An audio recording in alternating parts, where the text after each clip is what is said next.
गुरुजन अहोभाग्य जे संकीर्तन करुछु करी जुक्ति 84 लक्ष जरी भ्रमण करी बाबू हमार माता पिता धन्य समस्त गुरु भी धन्य बोले हरिनाम जी कहा के हो जछु गुरुजन ना बोले छन अरे गौर गौर गौर भज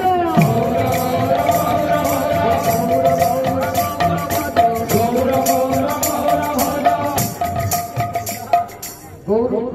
गौर भजमा कहा के अरे गौर भजले पावे भज गौर गौर भज गौर भजले पावे भज गौर गौर भज गौर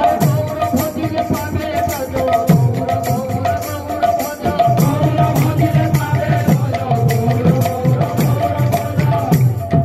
भज आज्ञा बोले छे बाबू तांकर ब्रजधुली हमर गुणे लागि छौ बोले कहा के भजले गौर पावा अरे निताई भजले गौर पावे निताई भजले गौर पावे निताई भजले गौर पावे निताई भजले गौर पावे निताई भजले गौर पावे ताके भजले काना तार फल मिलले गेलो